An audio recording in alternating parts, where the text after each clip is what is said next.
پیارے دوستو السلام علیکم۔ ہزاروں سال پہلے کی بات ہے، نمرود نام کے ایک بادشاہ کی حکومت تھی۔ اس نے خدا ہونے کا جھوٹا دعویٰ کر رکھا تھا اور جو اسے خدا نہ مانتا وہ اس پر بہت ظلم و ستم کرتا اور قتل بھی کروا دیتا تھا۔ اس دور کے نبی حضرت ابراہیم علیہ السلام نے نمرود کو خدا نہ ماننے کی وجہ سے آگ میں ڈالے گئے، مگر اللہ تبارک و تعالیٰ کے فضل و کرم سے وہ آگ آپ علیہ السلام کے لیے ٹھنڈی ہو گئی اور آپ علیہ السلام محفوظ رہے۔ آپ علیہ السلام کو آگ میں ڈالنے کے کچھ دن بعد سخت قید پڑا اور کھانے پینے کا سامان ختم ہو گیا۔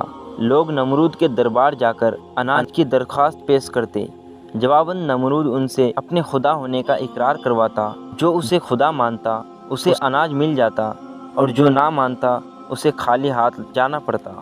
حضرت ابراہیم علیہ السلام بھی اناج لینے نمرود کے پاس گئے۔ نمرود نے پوچھا، تمہارا رب کون ہے؟ فرمایا، میرا رب وہ ہے جو زندہ کرتا ہے اور موت دیتا ہے۔ یہ سن کر نمرود بولا، یہ قدرت تو میرے پاس بھی ہے۔ یہ کہہ کر اس نے 2 قیدی بلوا کر ایک کو چھوڑ دیا اور ایک کو قتل کروا دیا۔ آپ علیہ السلام نے نمرود کی کم عقلی کو دیکھ کر فرمایا، میرے رب مشرق سے سورج کو نکالتے ہیں، اگر تو خدا ہے تو مغرب سے سورج کو نکال کر دکھا۔ یہ سن کر نمرود حیران ہو گیا اور کوئی جواب نہ دے سکا۔ کچھ دیر بعد اپنی شرمندگی مٹانے کے لیے بولا، میرے پاس اناج نہیں ہے، جاؤ اپنے رب سے جا کر مانگو۔ آپ علیہ السلام نمرود کے دربار سے نکل گئے اور گھر کی طرف چل پڑے۔ راستے میں ریت کا ایک ٹیلا نظر آیا۔ آپ علیہ السلام گھر والوں کو خوش کرنے کے لیے اسی ریت سے ایک تھیلا بھر کر گھر لے کر آئے اور سو گئے۔ اللہ کی شان دیکھیے کہ آپ کی بیوی حضرت سارہ رضی اللہ تعالی عنہا نے تھیلا کھولا تو وہ آٹے سے بھرا ہوا تھا۔ انہوں نے فوراً روٹیاں بنائی اور آپ کو جگایا۔ روٹیاں دیکھ کر آپ علیہ السلام بولے، یہ کہاں سے آئی؟ انہوں نے کہا،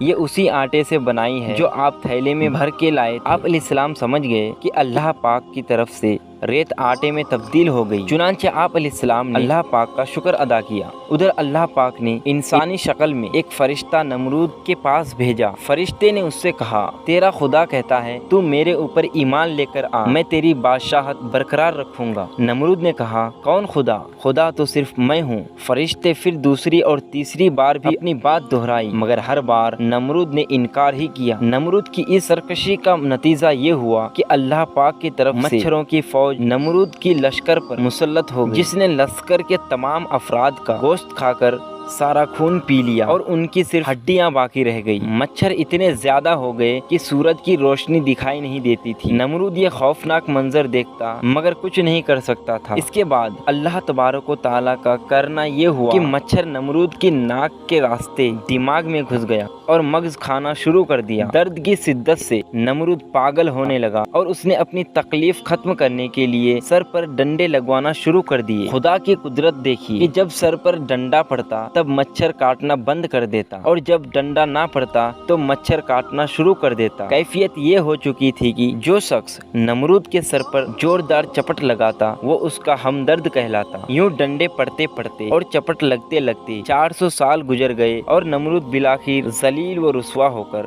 مر گیا۔